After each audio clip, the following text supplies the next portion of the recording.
이사야서 45장 말씀을 1절부터 우리 25절까지 처음부터 끝까지 한 절씩 교독하면서 읽겠습니다. 여호와께서 그의 기름 부음 받은 고레스에게 이같이 말씀하시되 내가 그의 오른손을 붙들고 그 앞에 열국을 항복하게 하며 내가 왕들의 허리를 풀어 그 앞에 문들을 열고 성문들이 닫히지 못하게 하리라. 내가 너보다 앞서가며 험한 곳을 평탄하게 하며 논문을 쳐서 부수며 쇠빗장을 꺾고 내가 흥함 중에 보화와 은밀한 곳에 숨은 재물을 주어 내 이름을 부르는 자 나 여호와 이스라엘의 하나님인 줄 내게 알게 하리라. 내가 나의 종 야곱 나를 택한 자 이스라엘을 위하여 내 이름을 불러 너는 나를 알지 못하였을지라도 내게 칭호를 주었노라. 나는 여호와라 나 외에 다른 이가 없나니 나밖에 신이 없느니라. 너는 나를 알지 못했을지라도 나는 내 띠를 동일 것이요 해 뜨는 곳에서 지는 곳에서든지 나밖에 다른 이가 없는 줄을 알게 하리라. 나는 여호와라 다른 이가 없느니라. 나는 빛도 짓고 어둠도 창조하며 나는 평안도 짓고 환난도 창조하나니 나는 여호와라 이 모든 일들을 행하는 자니라 하였노라. 하늘이여 위로부터 공의를 부리며 구름이여 의를 부을지어다. 땅이여 열려서 구원을 싹트게 하고 공의도 함께 움돋게 할지어다. 나 여호와가 이 일을 창조하였느니라. 질그릇 조각 한 조각 같은 자가 자기를 지으시니와 더불어 다툴진대 화 있을진저 진흙이 토기장이에게 너는 무엇을 만드느냐 또는 내가 만든 것이 그의 손에 없다 말할 수 있겠느냐. 아버지에게는 무엇을 낳았소 하고 묻고 어머니에게는 무엇을 낳으려고 해산의 수고를 하였소 하고 묻는 자는 화 있을진저. 이스라엘의 거룩하시니 곧 이스라엘을 지으신 여호와께서 이같이 이르시되 너희가 장래의 일을 내게 물으며 또 내 아들들과 내 손으로 한 일을 관하여 내게 명령하려느냐. 내가 땅을 만들고 그 위에 사람을 창조하였으며 내가 내 손으로 하늘을 펴고 하늘의 모든 군대에게 명령하였노라. 내가 공의로 그를 일으킨지라 그가 모든 길을 곧게 하리니 그가 나의 성읍을 건축할 것이며 사로잡힌 내 백성을 값이나 가품이 없이 놓으리라. 만군의 여호와의 말이니라 하셨느니라. 여호와께서 이같이 말씀하시되 애굽의 소득과 구스가 무역한 것과 스바의 장대한 남자들이 내게로 건너와서 내게 속할 것이요 그들이 너를 따를 것이라. 사슬에 매여 건너와서 내게 굴복하고 간구하기를 하나님이 과연 내게 계시고 그 외에는 다른 하나님이 없다 하리라 하시니라. 구원자 이스라엘의 하나님이여 진실로 주는 스스로 숨어 계시는 하나님이시니이다. 우상을 만드는 자는 부끄러움을 당하며 욕을 받아 함께 수욕 중에 들어갈 것이로되 이스라엘은 여호와께 구원을 받아 영원한 구원에 이르리니 너희가 영원히 부끄러움을 당하거나 욕을 받지 아니하리로다. 대저 여호와께서 이같이 말씀하시되 하늘을 창조하시니 그는 하나님이시니 그가 땅을 지으시고 그것을 만드셨으며 그것을 견고하게 하시되 혼돈하게 창조하지 아니하시고 사람이 거주하게 그것을 지으셨으니 나는 여호와라 나 외에 다른 이가 없느니라. 나는 감추어진 곳과 캄캄한 땅에 말하지 아니하였으며 야곱 자손에게 너희가 나를 혼돈 중에서 찾으라고 이르지 아니하였노라. 나 여호와는 의를 말하고 정직한 것을 알리느니라. 열방 중에서 피난한 자들아 너희는 모여 오라. 함께 나아오라. 나무 우상을 가지고 다니며 구원하지 못하는 신에게 기도하는 자들은 무지한 자들이니라. 너희는 알리며 진술하고 또 함께 논의하여 보라. 이 일을 옛부터 듣게 한 자가 누구냐? 이전부터 그것을 알게 한 자가 누구냐? 나 여호와가 아니냐? 나 외에 다른 신이 없나니 나는 공의를 행하며 구원을 베푸는 하나님이라. 나 외에 다른 이가 없느니라. 땅의 모든 끝이여 내게로 돌이켜 구원을 받으라. 나는 하나님이라 다른 이가 없느니라. 내가 나를 두고 맹세하기를 내 입에서 공의로운 말이 나갔은즉 돌아오지 아니하나니 내가 내게 모든 무릎이 꿇겠고 모든 혀가 맹세하리라 하였노라. 내게 대한 어떤 자들의 말에 공의와 힘은 여호와께만 있나니 사람들이 그에게로 나아갈 것이라. 무릇 그에게 노하는 자는 부끄러움을 당하리라. 그러나 이스라엘 자손은 다 여호와로 말미암아 의롭다함을 얻고 자랑하리라 하느니라. 아멘. 할렐루야. 하나님께서 주신 은혜와 평강이 우리 성도님들 위해 늘 충만하시기를 주님의 이름으로 축원드립니다. 오늘 이사야서 45장 말씀을 통해서 하나님의 창조와 구원에 대해서 함께 은혜를 나누도록 하겠습니다. 구약 성경은 올드 테스트먼트, 그래서 하나님의 옛 약속인데요. 그 옛 약속은 무슨 약속이냐? 하나님이 죄로 인하여서 심판받을 인생을 구원하시기 위해서 구세주, 메시아, 그리스도, 이게 다 같은 말이거든요. 구세주, 메시아, 그리스도.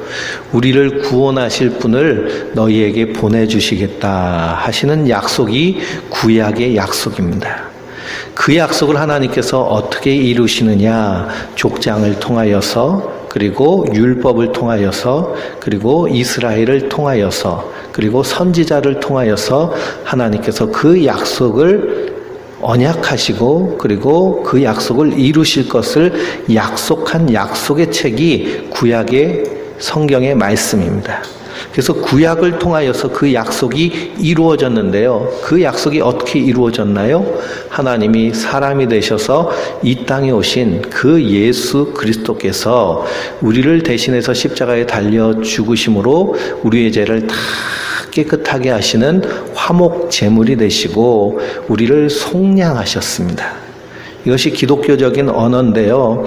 화목 제물이 되었다라는 것은 말 그대로 제물이 되어서 그래서 서로가 화목하게 되었다라는 겁니다.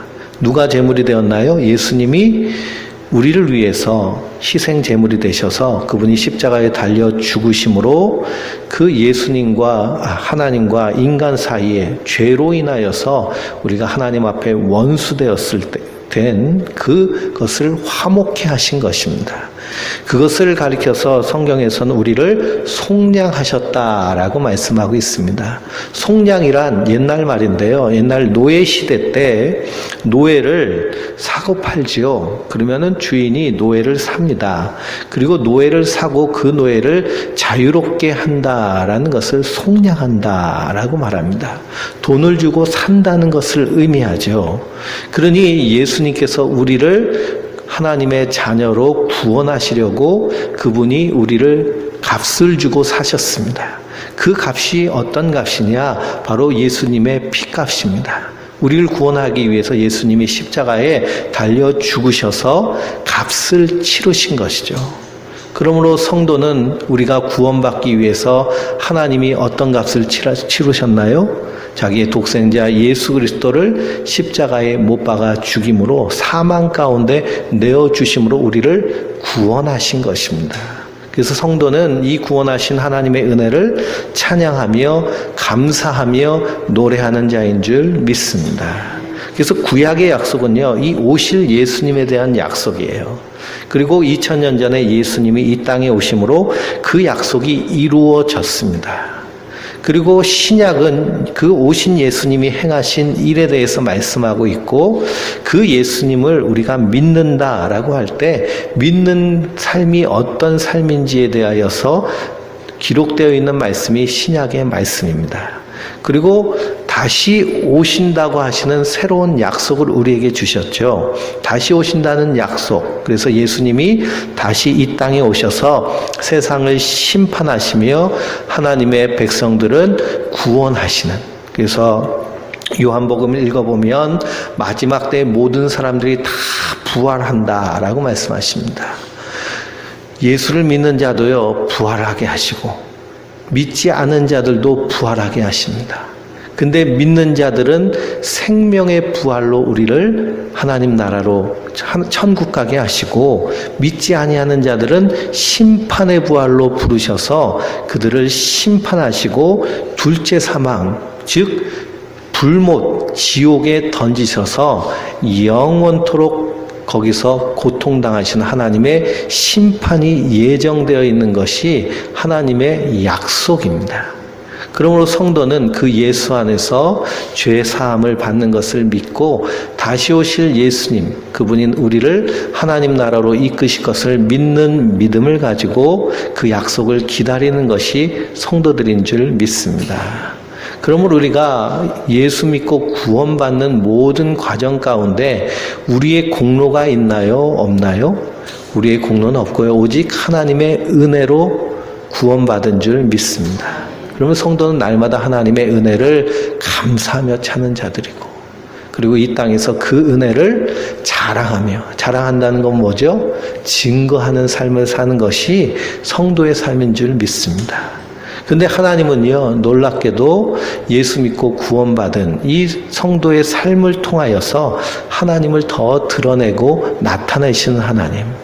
그래서 성도가 예수 믿으면 복 받아요 라고 할 때 그 복은 어떤 복일까? 세상의 복과는 다른 복. 세상에서 오는 복들은요, 우리가 죽으면 다 어떻게 되나요? 다 의미가 없는 허무한 것들이지만 하나님 주시는 복은 영원한 복입니다. 그래서 예수 믿으면 복 받는 것이 아니라 예수 믿는 것 자체가 우리에게 엄청난 큰 복입니다. 그래서 우리가 하늘을 소망하며 이 땅을 살아가는 것이 성도의 삶인 줄 믿습니다. 우리가 이사야서를 읽었는데요. 성경은 율법서와, 그리고 율법이라는 것은 법이죠. 법이 기록된 책과, 그리고 예언서는 이 선지자들이 예언한 예언의 말씀이고, 그리고 역사서가 있습니다. 그래서 하나님은 구약에서 하나님의 사역자들, 일하는 사람들을 부르시는데요. 어떤 사람을 부르시느냐? 첫째는 제사장들을 부르십니다. 그래서 제사장들을 통해서 하나님의 일을 이루시는데요. 이 제사장들에 의해서 기록된 문서가 바로 율법서, 모세오경이라고 그러죠. 모세를 제사장으로 부르셨습니다. 모세와 아론의 가문을 제사장 가문으로 삼으셨죠. 그래서 모세오경이 바로 제사장 문서입니다. 창세기, 출애굽기, 레위기, 민수기, 신명기, 이렇게 모세오경. 그리고 왕을 통해서 하나님의 일을 이루십니다. 그래서 왕들의 역사가 기록된 성경이 있죠. 여호수아, 사사기, 그리고 열왕기상하, 역대상하, 이러한 성경들이 왕들의 역사를 기록된 성경이고, 그들 통해서 하나님이 어떻게 일하시는가를 사람들에게 깨닫게 하시는 것이 바로 왕을 통해서입니다. 그리고 마지막은 선지자들을 통해서, 예언자들을 통해서 하나님이 일하십니다. 그래서 그 선지자들이 하나님의 말씀을 듣고 받아 적은 것이 예언서입니다. 그래서 이 예언서가 성경 뒷부분에 많이 있죠. 이사야서부터 예레미야서, 에스겔서, 다니엘서, 호세아서, 요엘서, 뭐 이렇게 계속 많이 나와 있습니다. 근데 말들이 좀 어렵습니다. 어려워서 잘 안 보게 되고, 심판하는 내용이 계속 나와요. 심판과 책망이 계속해서 나옵니다. 그래서 이 이사야서나 이 선지서를 가지고 예배당에 교회에서 설교 듣기가 참 드문 말씀이, 그래서 이런 성경들 이사야서나 예레미야서, 에스겔서는 강해를 잘 하지 않습니다. 왜 그러냐? 맨날 심판받는다는 내용이 나오고요. 맨날 하나님의 책망이 나오니까 듣기를 싫어하는 거예요. 그럼에도 불구하고 우리가 이 선지서를 분명히 알아야 될 것은 무엇이냐? 우리가 바로 믿고 있는가? 바로 가고 있는가? 그래서 예수님 분명히 말씀하셨죠. 주여 주여 하는 자마다 다 천국의 하나님 나라에 들어갈 것이 아니라 다만 내 뜻대로 행하는 자라야 하리라 라고 말씀하십니다. 어떤 사람들이 와서 주여, 우리가 주의 이름으로 귀신을 내어쫓고 주의 이름으로 능력을 행하고 주의 이름으로 병자를 고쳤습니다. 근데 주님이 뭐라고 하시는 거예요? 불법을 행하는 자들아 내게서 떠나가라. 내가 너희를 도무지 알지 못하겠노라 하시는 겁니다. 생각해 보세요. 귀신도 내어쫓고 능력도 행하고 병자도 고쳤는데 예수님이 내가 너 누군지 모르겠다라고 하시는 겁니다. 그러니 우리가 아무리 이 세상에서 놀라운 기적을 행하는 자라 할지라도 내가 하나님 앞에 바로 서 있는가? 이스라엘 백성들이 바로 서지 못하니 하나님이 선지자를 보내셔서 그들을 책망하고 그들을 심판을 선언하고 또 구원을 함께 선포하는 내용이 이 선지서의 말씀입니다. 그래서 이 선지서를 통해서 하나님이 어떻게 일하시는가를 깨닫게 되고요. 그 하나님의 일하심 가운데 하나님의 구원과 하나님의 사랑이 심판 가운데도 어떻게 임하는가를 볼 수 있는 말씀이 바로 이 이사야 선지자와 선지서의 내용의 말씀입니다. 그래서 이사야서를요 크게 두 부분으로 나눌 수 있는데 41장까지는 이사야 선지자를 통해서 아수르를 심판하시고 히스기야 왕을 통해서 하나님의 구원을 이루시는 구원의 내용이 나오고, 그 다음 42장부터는 미래에 앞으로 200년 후에 되어질 바벨론에 의해서 이스라엘이 망하고 포로로 잡혀갔는데 다시 회복되는 일에 대해서 하나님께서 말씀하고 계신 겁니다. 이사야 선지자를 통해서 하나님 어떻게 구원하실 것인가. 그래서 성경은요 하나님의 구원의 이야기입니다. 아브라함을 통해서 하나님이 본토 친척 아비 집을 떠나 내가 내게 명하는 땅으로 가라 한 이 아브라함을 믿음의 조상 삼으셔서 그래서 그를 통해서 하나님을 이 세상 가운데 알리기 시작하셨는데요. 이 아브라함이 하나님의 부르심을 받고 그 백성들이 노예로 잡혀갈 것이다 라는 그런 언약을 받게 되는데 그것이 실제로 430년이 통하여서 이스라엘 백성들이 모세에 의해서 출애굽하게 되죠. 그러므로 이 출애굽이라는 모든 과정 가운데 430년의 이야기들이 하나님이 이미 약속하신 것입니다. 이 모세를 통해서는요 하나님이 그리스도가 오실 것에 대해서 말씀하시고 출애굽의 모든 과정, 그래서 그들이 홍해바다를 건너고 만나를 먹고 그리고 그들이 광야에서 반석을 쳐서 생수를 마시고 어린 양의 피로 말미암아 그들이 유월절을 지내고 하는 모든 그 내용은 누구에 대한 내용일까요? 예수 그리스도에 대한 내용입니다. 그리고 그들이 시내산에서 하나님을 만나고 율법을 받고 십계명을 받고 그리고 그들이 하나님을 제사하는 제사법을 받는데요. 이 제사법의 내용도 다 예수님에 대한 내용입니다. 그러니 이 모세는요 1400년 전에 이미 그리스도에 대한 예언을 이스라엘을 통해서 하나님 주신 것입니다.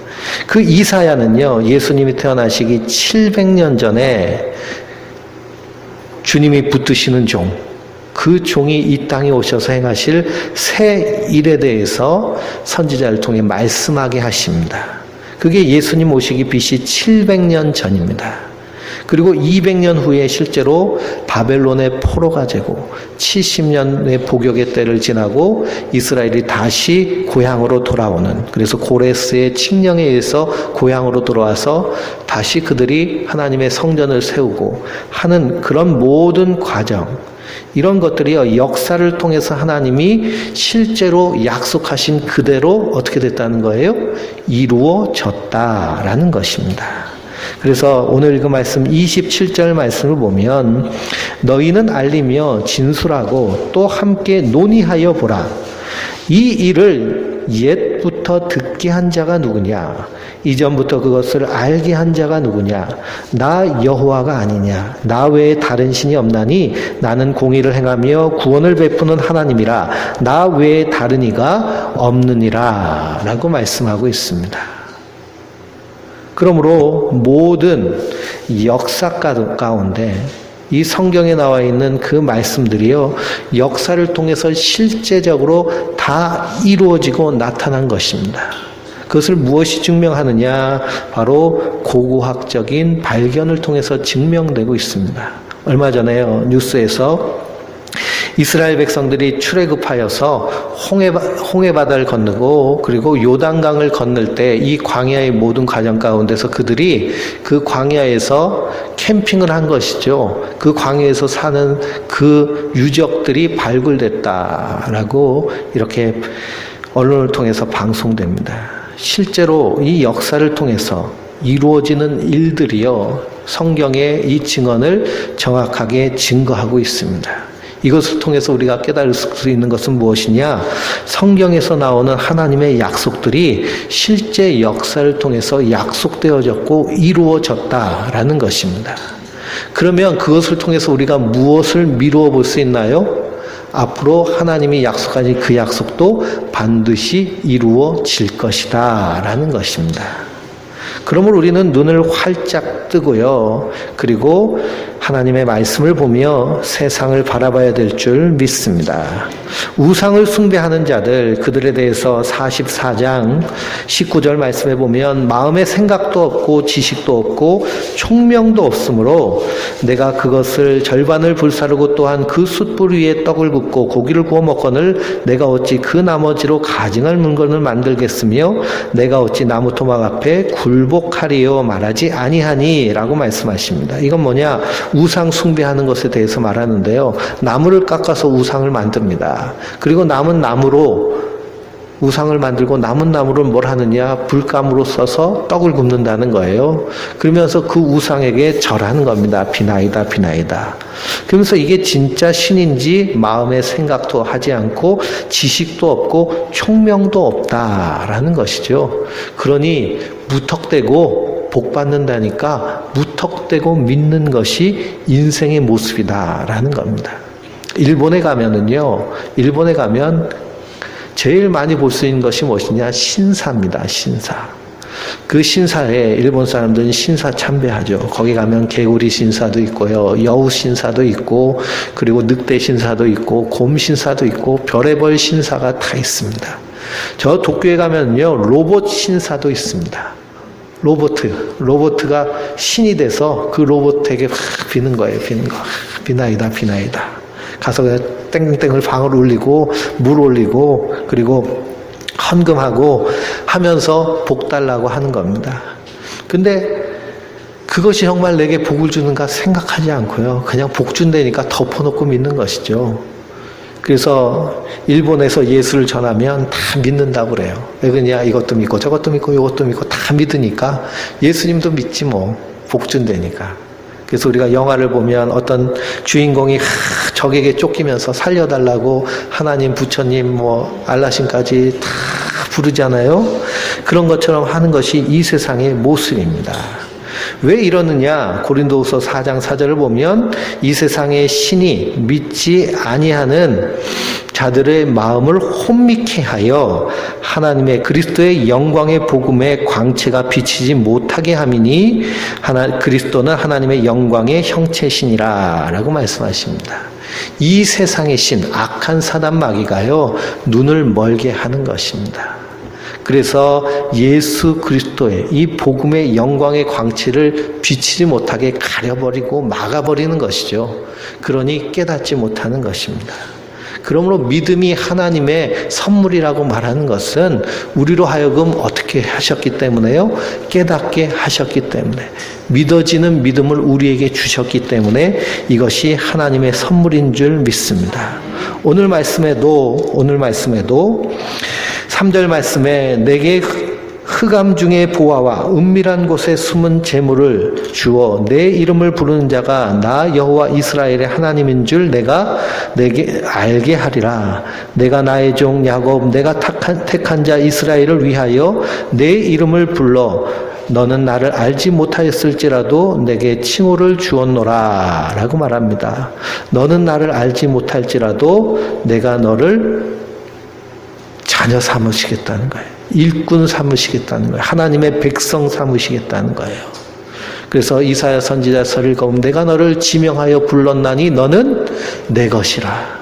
내가 나를 하나님 자녀로 삼아주세요 한 것이 아니고 하나님 우리를 지명하여 부르셨다는 겁니다. 그래서 우리가 사도신경에 신앙 고백할 때 하늘에 계신 우리 아버지요, 전능하사 천지를 만드신 하나님 아버지를 이 아버지라고 부르는데요. 생각해 보세요. 자녀가 아버지를 택하나요? 그럼 아버지가 자녀를 정하나요? 아버지가 자녀를 정하는 것이죠. 아버지가 자녀를 낳게 하는 것입니다. 절대로 아들이요 자녀가 아버지를 고를 수 없죠. 그래서 어떤 가난한 집에서 아들이 태어났어요. 그 아들이 우리 아버지 너무 가난해. 그래서 저기 삼성그룹 이재용 회장을 내 아버지로 삼겠어. 그래서 가서 아버지 부른다고 그 사람이 이재용 회장의 아들이 될까요? 그렇지 않죠. 그런데 이재용 회장이 저 아이를 내 아들로 삼아야겠다 하고서는 너 내 양자로 들어와라. 그러면 어떻게 되는 거예요? 아들이 되는 겁니다. 마찬가지로 하나님 우리를 지명하여 부르신 거예요. 로마서 5장을 보면 우리가 아직 죄인 되었을 때, 우리가 아직 하나님의 원수 되었을 때 하나님께서 십자가에서 자기의 사랑을 그리스도를 통해서 보이심으로 우리를 향한 하나님의 사랑을 확증하셨습니다. 그러므로 내가 하나님을 사랑한 것이 아니라 하나님이 우리를 사랑하셔서 택하신 거예요. 거기에서 에베소서 1장에는 뭐라고 말씀하시느냐? 하나님이 태초에 우리를 예정하셨다라고 말합니다. 거기에 대해서 다윗 왕은요 이렇게 고백하죠. 어머니 모태에서부터 나를 조성하시고 나를 만드셨다는 거예요. 그리고 그리스도께서 십자가에 달려 죽으심으로 우리를 속량하시고 우리를 구원하시고 성령으로 인치셔서 우리를 하나님의 자녀 삼으셨다라고 에베소서 1장에 기록되어 있습니다. 그러니 우리가 하나님의 자녀된 것, 예수 믿는 것은요, 사도 바울에 의하면 나의 나 된 것은 하나님의 은혜로 된 것이다 라고 고백을 합니다. 그 성도는 그 은혜를 감사하며 하나님 내게 주신 그 은혜가 얼마나 놀라운가, 그 사랑의 길이와 깊이와 높이와 너비를 발견해 나가는 것, 이것이 신앙생활입니다. 사람은요 아는 대로 행할 수 있습니다. 그래서 의사들도요 그냥 다 급이 다른 의사가 아니죠. 명의가 있습니다. 그래서 어떤 병이 걸렸는데 그 병을 치료하기 위해서는 이 병에 대해서 전공한 사람을 만나야 제대로 된 치료를 받을 수 있죠. 그래서 어떤 이상한 병에 걸렸어요. 그래서 큰 병원에 가봤는데도 치료를 제대로 못하는 겁니다. 엉터리로 치료하고 치료법이 없다고 말하고 기다리라고 말하고. 그런데 그 질병에 대해서 정통한 의사가 있어요. 그 의사를 만나면 어떻게 될까요? 원인을 알고 바른 치료법을 알아서 회복될 수 있는 것입니다. 그러므로 우리도 그 하나님의 사랑을 깊이 알면 알수록 우리의 눈이 띄어지고 열려지는 것입니다. 그래서 사랑은 받은 만큼 할 수 있는 것이 사랑입니다. 그러니 부모가요 자식들한테 맨날 욕하면서 자녀를 키우면 그 자녀는 커서 그 자기 자녀들에게 어떻게 할까요? 욕하면서 키우는 겁니다. 이런 심리적으로 볼 때도요 그것이 대물림되는 것이 참으로 거의 정확합니다. 그래서 매 맞는 할머니 밑에서요 매 맞는 엄마가 나오고, 매 맞는 엄마 밑에서 매 맞는 딸이 나오고, 매 맞는 딸 밑에서 또 매 맞는 여자가 나옵니다. 그게 심리학적으로요 제가 그 상담을 공부하면서 정말 놀랍게도 매 맞는 여자는 때리는 남자를 잘 고른다고 그럽니다. 기가 막히죠. 때리는 남자를 고를 줄 아는 능력이 있다는 거예요. 왜냐, 그렇게 폭력적이고 그렇게 때리는 사람에 대해서 어렸을 때부터 그것이 정서적으로 익숙해져 가지고요 그 상황이 우리가 볼 때는 불안하고 무서운데 편안한 겁니다. 어렸을 때부터요 공포 가운데서 살은 사람은 평안한 데서는 뭔가 불안한 거예요. 이 평안이 깨질 것 같은 불안함. 그러니까 어떤 사람을 만나야 편해요? 공포스러운 사람을 만나야 정서적으로 편합니다. 거기에 익숙하니까. 그러니까 결혼할 사람은 어떤 남자를 만나야 돼요? 자기에게 익숙하고 편안한 남자를 만나지 말고요. 이 매뉴얼에 의해서 착하고 그리고 젠틀하고 그리고 인격이 좋은 남자를 만나야죠. 근데 대부분 어떻게 만나느냐? 대부분 자기가 끌리는 사람을 만납니다. 끌리는 사람이 어떤 사람이었다는 거예요? 엄마가 맨날 때리는 아빠를 보니까 그 아빠한테 끌리는 겁니다. 아빠 같은 남자한테. 심리적으로 그런 예가 아주 정확하게 많이 나와 있습니다. 이건 서양이고 동양이고 할 것 없이. 그러므로 우리가 하나님의 사랑을 많이 깊이 알면 알수록 우리 안에서 무엇이 더 충만해지나요? 하나님의 사랑이 충만해지는 줄 믿습니다. 그래서 예수님은 하나님과 그리고 예수 그리스도를 아는 것이 영생이다라고 말했습니다. 하나님을 알면 알수록 우리 안에서 하나님의 그 사랑이 충만하여지니 우리 안에서 하나님의 나라가 더 풍성하여지고 자라나는 것입니다. 그러니 부흥이라는 것은요, 그리고 우리가 성장한다는 것은 이 껍데기만 커지고 성장해서는 안 되고요, 우리 안에서 그 하나님의 그 사랑이 풍성하게 드러나야 됩니다. 그러기 위해서 우리가 말씀을 보고 깨닫고 그 안에 담겨져 있는 진리를 발견하면 발견할수록 우리가 더 그 사랑으로 충만하여질 줄 믿습니다. 그러면 하나님 우리를 그렇게 택하셨다는 거예요. 네가 알지 못할지라도 내가 이미 너를 불렀고 창조하였다라는 겁니다. 그래서 이스라엘 백성들을 포로로 잡혀간 그들을 하나님께서 구원하셔서 메시아를 대망하는 한 민족으로 다시 세우시는데요. 누구를 통해 세우시느냐? 고레스라는 왕을 통해서 세우시겠다라는 것입니다. 여호와께서 그의 기름 부음을 받은 고레스에게 이같이 말씀하시되 내가 그의 오른손을 붙잡고 그 앞에 열국을 항복하게 하며 내가 왕들의 허리를 풀어 그 앞에 문들을 열고 성문들이 닫히지 못하게 하리라 라고 말합니다. 이 이사야 선지자는요, 고레스가 나오기 이전 사람입니다. 근데 여기 200년 전 이사야 선지자가 쓴 선지서인데 거기 고레스라는 이름이 나오죠. 그러니 이 고레스라는 이름을 받았을 것이다 라고 생각하기보다는요, 이사야 선지자의 제자들, 그래서 선지자 학파들이 후세에 이 선지자가 쓴 거기에서 나온 그 사람의 이름이 고레스인 것을 확인하고 거기에 이름을 집어넣은 것이다 라고 신학자들이 그렇게 보고 있습니다. 이 고레스는 역사적인 인물입니다. 키루스라는 바사의 황제인데요. 바사는 페르시아의 그 다른 이름, 아람어 이름이 바사란 나라입니다. 바벨론의 왕 벨사사를 죽이고 그리고 이 바벨론이라는 대제국을 이어서 황제가 됩니다. 그래서 이 키루스 황제가 자기를 스스로 해방자라고 선언을 합니다. 해방자라고 선언을 하고요.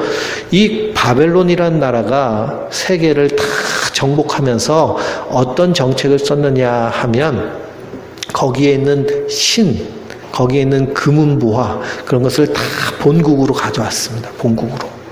그리고 거기 있는 지배층들, 지도자들, 그리고 똑똑한 귀족들, 자제들을 다 데리고 와가지고 그들을 바벨론화 시켜서 그래서 세계를 통치하는 정책을 썼습니다.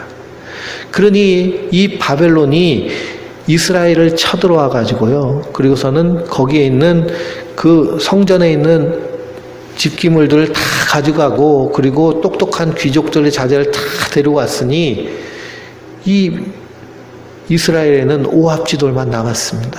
그러니 다 흩어지고 약해지고 그리고 그 속에서 민족들이 섞이고 하면서 혼혈주의 민족이 돼버렸는데 이 바벨론으로 잡혀갔던 사람들은 그 순수한 혈통을 지키면서 여호와 하나님을 믿는 신앙을 지키죠. 그때 이 고레스가 70년 정도 지난 후에 이 고레스가 자기는 해방자다라고 선언을 하면서요, 모든 민족들 자기 고향으로 돌려보내는 겁니다. 그러면서 그들이 섬기던 신도 함께 돌려보내죠.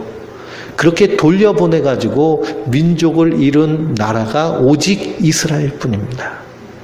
이스라엘의 역사가요, 우리나라 한민족도 반만년, 5,000년이 넘는 역사를 가지고 있다라고 말하는데 이 이스라엘 역사도 그렇습니다. 근데 생각해 보세요. 예수님이 십자가에 달려 죽으신 이후에 로마 제국에 의해서 이스라엘은 완전히 뿔뿔로 흩어졌는데 그것이 2000년 전입니다. 2000년 전이면요, 지금의 고조선 시대예요, 우리나라는. 그런데 2000년 전에 흩어진 나라가요, 1945년 우리나라가 독립하는 그때에 이스라엘 나라를 창설했습니다. 그래서 2000년 만에 나라를 다시 세운 거예요. 그 약속들이 다 어디서 이루어진 건가요? 이사야 선지자에서 약속된 말씀들이 다 이루어지고 있는 겁니다. 그러니 이것은 사람이 했다라고 말할 수 있나요? 사람이 했다고 말할 수가 없는 겁니다. 저 중국이란 나라가 엄청나게 큰 나라인데 이 중국은 원래 한족들이 살던 나라죠. 근데 북쪽에 있는 거란족이라든지 몽고에 있는 몽고족들이 쳐들어와서 나라를 세웠습니다. 그것이 원나라고 그것이 청나라죠.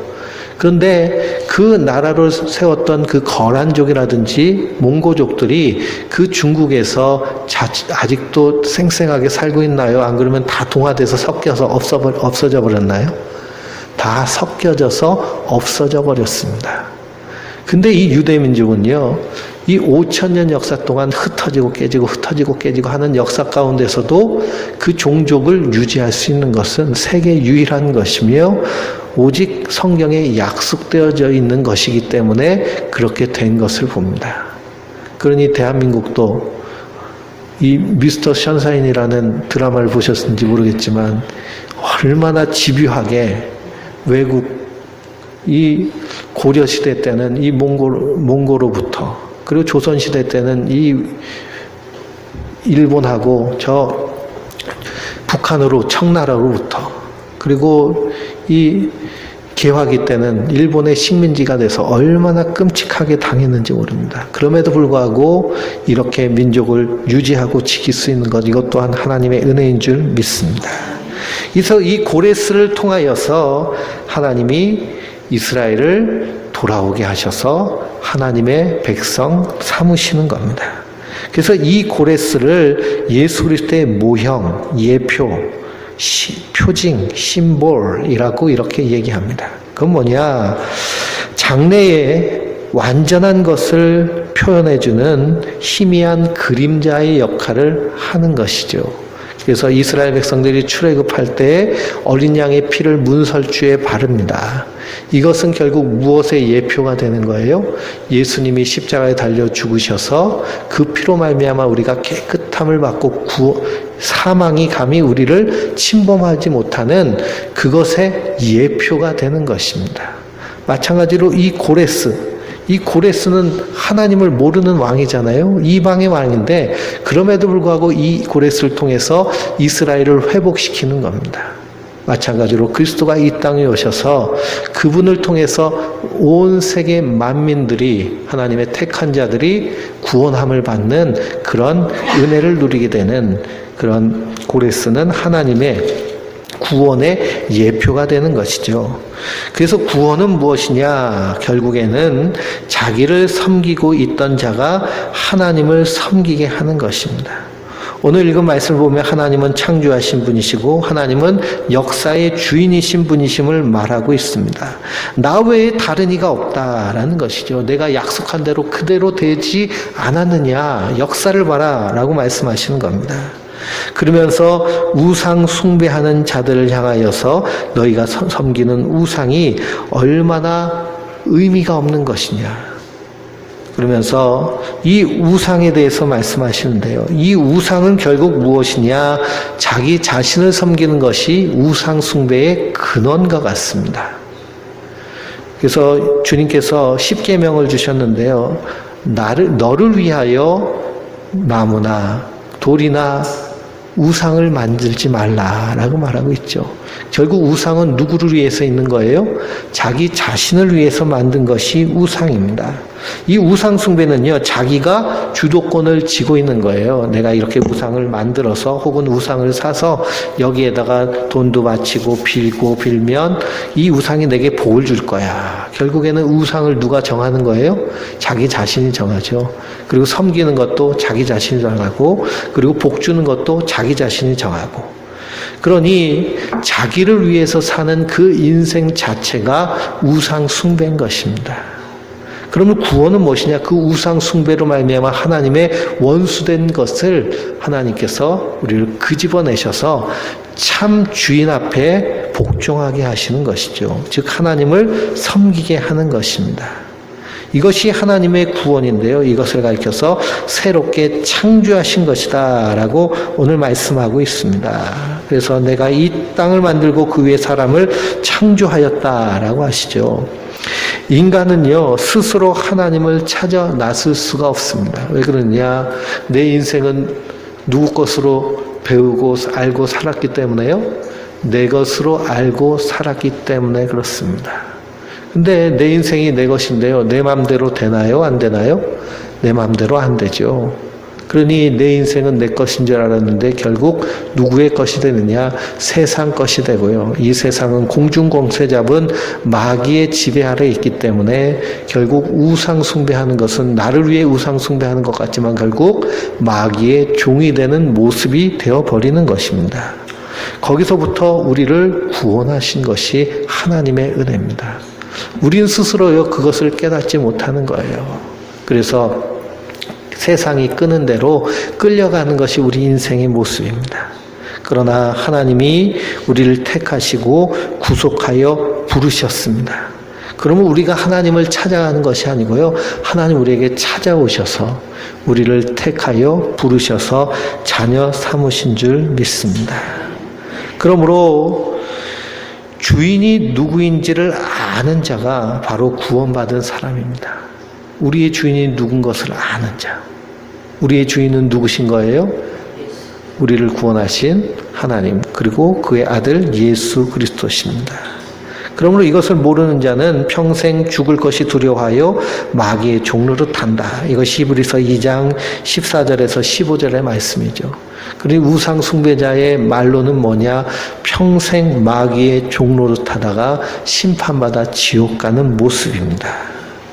그래서 하나님이 고레스를 통해서 이스라엘을 회복하듯이 그리스도를 통해서 우리를 구원하십니다. 그러므로 13절 말씀을 읽어볼까요? 내가 공의로 그를 일으킨지라 그의 모든 길을 곧게 하리니 그가 나의 성읍을 건축할 것이며 사로잡힌 내 백성을 갑이나 가품이 없이 놓으리라 만군의 여호와의 말이니라 하셨느니라. 고레스를 통해서 하나님이 이스라엘을 다시 건축하시고 사로잡힌 백성들을 다 놓아준 것처럼 그리스도께서 이 땅에 오셔서 그 피값으로 우리를 구속하셔서 하나님의 백성 삼으시고 우리로 하여금 하나님의 성전 되게 하셔서 하나님 나라로 세우시는 줄 믿습니다.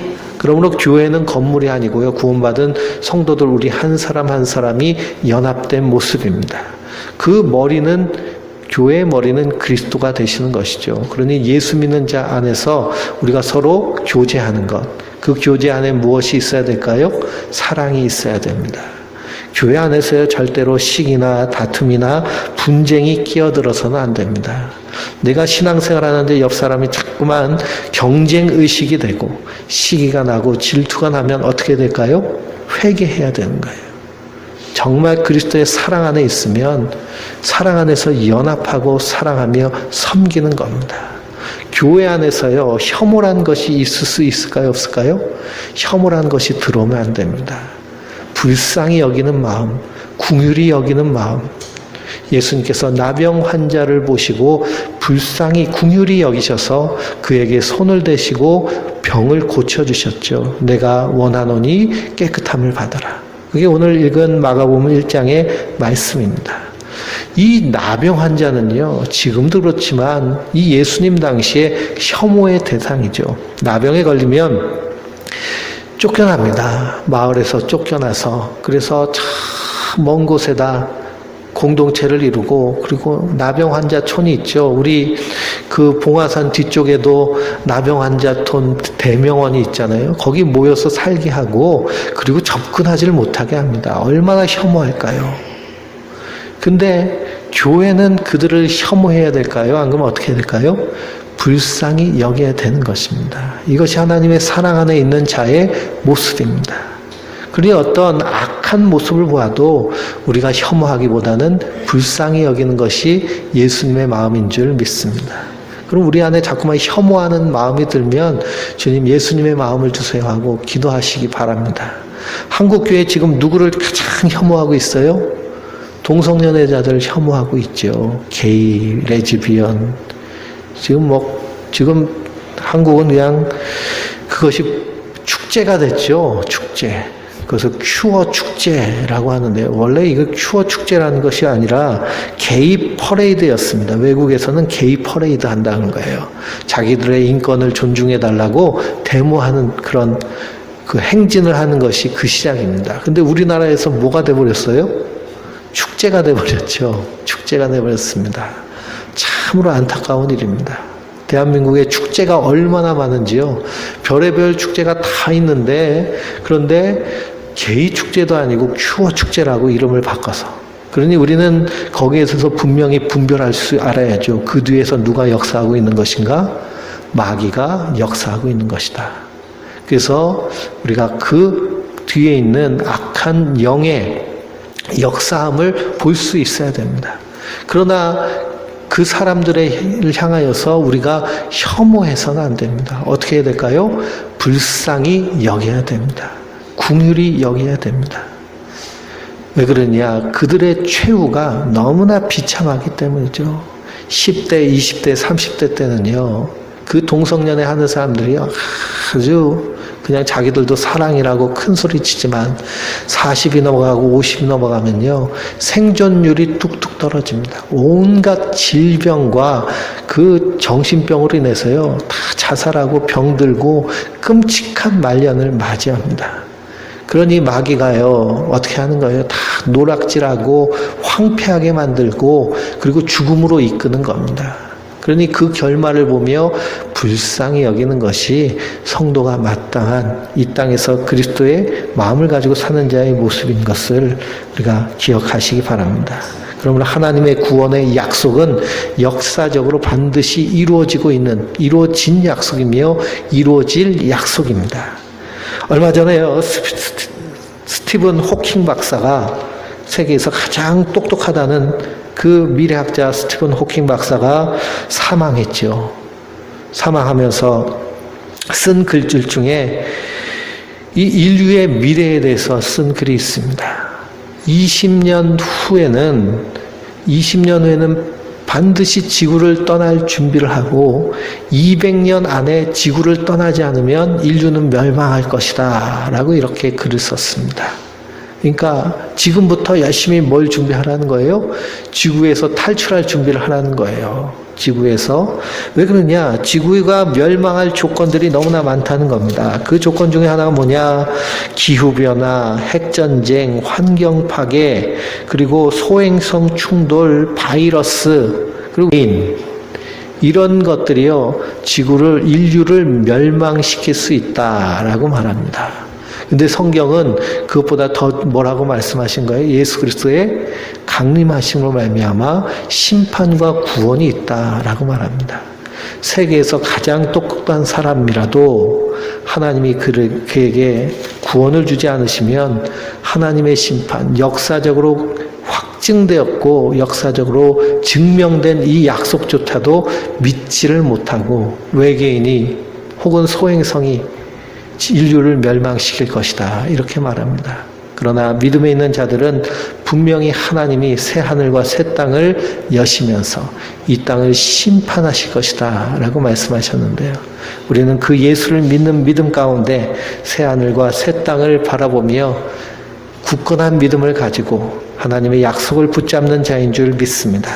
그 약속이 우리 가운데서 우리를 사랑하시며 우리를 구원하시고 우리를 삶 가운데 인도하심을 약속하고 계시는데 그 풍성한 약속 가운데 승리하는 하나님의 사람들 되시길 주님의 이름으로 축원드립니다.